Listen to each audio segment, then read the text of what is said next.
பரிசுத்த வேதாகமம் பழைய ஏற்பாடு சங்கீதம் 106 அதிகாரம். அல்லேலூயா, கர்த்தரை துதியுங்கள், அவர் நல்லவர், அவர் கிருபை என்றும் உள்ளது. கர்த்தருடைய வல்லமையான செய்கைகளை சொல்லி அவருடைய துதிகளை எல்லாம் பிரஸ்தாபப்படுத்தத்தக்கவன் யார்? நியாயத்தை கை கொள்ளுகிறவர்களும் எக்காலத்திலும் நீதியை செய்கிறவர்களும் பாக்கியவான்கள். கர்த்தாவே, நீர் தெரிந்து கொண்டவர்களின் நன்மையை நான் கண்டு உம்முடைய ஜாதியின் மகிழ்ச்சியால் மகிழ்ந்து உம்முடைய சுதந்திரத்தோടെ மேன்மை பாராட்டும்படிக்கு உம்முடைய ஜனங்களுக்கு நீர் பாராட்டும் கிருபையின்படி என்னை நினைத்து உம்முடைய இரட்சிப்பினால் என்னை சந்தித்தருளும். எங்கள் பிதாக்களோடும் கூட நாங்களும் பாவம் செய்து அக்கிரமம் நடப்பித்து ஆகாமியம் பண்ணினோம். எங்கள் பிதாக்கள் எகிப்திலே உம்முடைய அதிசயங்களை உணராமலும் உம்முடைய கிருபைகளின் திரட்சியை நினையாமலும் போய் சிவந்த சமுத்திர ஓரத்திலே கலகம் பண்ணினார்கள்.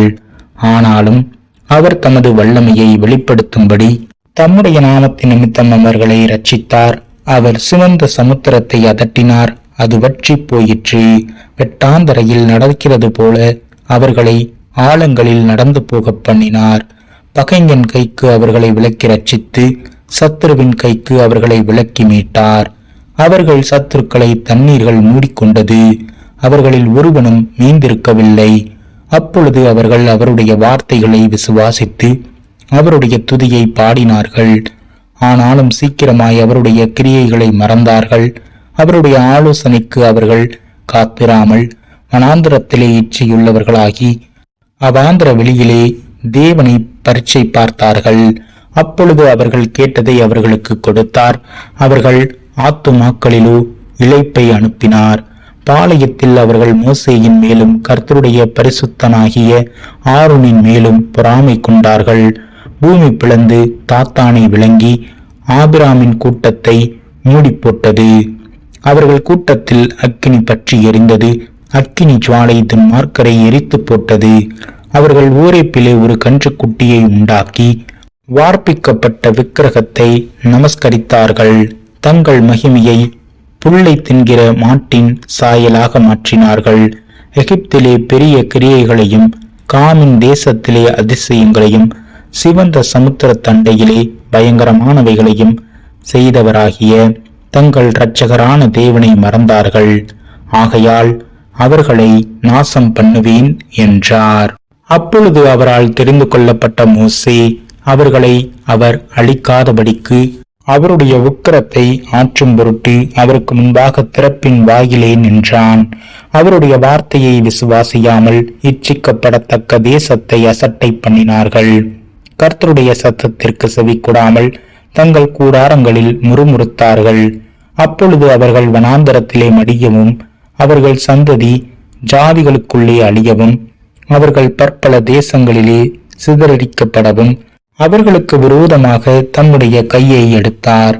அவர்கள் பாகால் பேயூரை பற்றி கொண்டு ஜீவனில்லாதவைகளுக்கு இட்ட பலிகளை புசித்து தங்கள் கிரியைகளினால் அவருக்கு கோபமூட்டினார்கள்.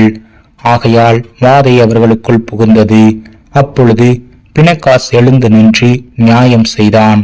அதனால் வாதை நிறுத்தப்பட்டது. அது தலைமுறை தலைமுறையாக என்றென்றைக்கும் அவனுக்கு நீதியாக எண்ணப்பட்டது.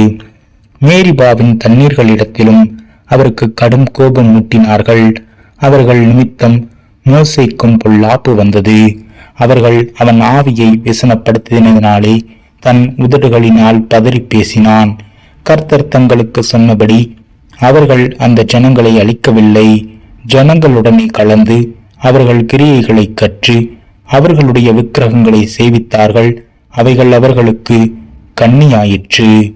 அவர்கள் தங்கள் குமாரரையும் தங்கள் குமார்த்திகளையும் பிசாசுகளுக்கு பலியிட்டார்கள். அவர்கள் கானான் தேசத்து விக்கிரகங்களுக்கு பலியிட்டு தங்கள் குமாரர் குமாரத்திகளுடைய குற்றமில்லாத இரத்தத்தை சிந்தினார்கள். தேசம் இரத்தத்தால் தீட்டுப்பட்டது. அவர்கள் தங்கள் கிரியைகளினால் அசுத்தமாகி தங்கள் செய்கைகளினால் சோரம் போனார்கள். அதனால் கர்த்தருடைய கோபம் தமது ஜனத்தின் மேல் மூண்டது. அவர் தமது சுதந்திரத்தை அருவருத்தார். அவர்களை ஜாதிகளுடைய கையில் ஒப்புக் கொடுத்தார். அவர்களுடைய பகைஞர் அவர்களை ஆண்டார்கள். அவர்களுடைய சத்துருக்கள் அவர்களை ஒடுக்கினார்கள். அவர்களுடைய கையின் கீழ் தாழ்த்தப்பட்டார்கள். அநேக தரம் அவர்களை விடுவித்தார். அவர்களோ தங்கள் யோசனையினால் அவருக்கு விரோதமாய் கலகம் பண்ணி தங்களுடைய அக்கிரமத்தினால் சிறுமைப்படுத்தப்பட்டார்கள். அவர்கள் கூப்பிடுதலை அவர் கேட்கும் போது அவர்களுக்கு உண்டான இடுக்கத்தை அவர் கண்ணோக்கி அவர்களுக்காக தமது உடன்படிக்கையை நினைத்து தமது மிகுந்த கிருபையின்படி மனஸ்தாபப்பட்டு அவர்களை சிறைப்பிடித்த யாவருக்கும் அவர்களுக்கு இறங்கும்படி செய்தார். எங்கள் தேவனாகிய கர்த்தாவே, நாங்கள் உமது பரிசுத்த நாமத்தை போற்றி உம்மை துதிக்கிறதினால் மேன்மை பாராட்டும்படி எங்களை இரட்சித்து எங்களை ஜாதிகளிலிருந்து சேர்த்தருளும். இஸ்ரவேலின் தேவனாகிய கர்த்தர் அநாதியாய் என்றென்றைக்கும் ஸ்தோத்தரிக்கப்படத்தக்கவர். ஜனங்கள் எல்லாரும் ஆமீன் அல்லேலூயா என்பார்களாக.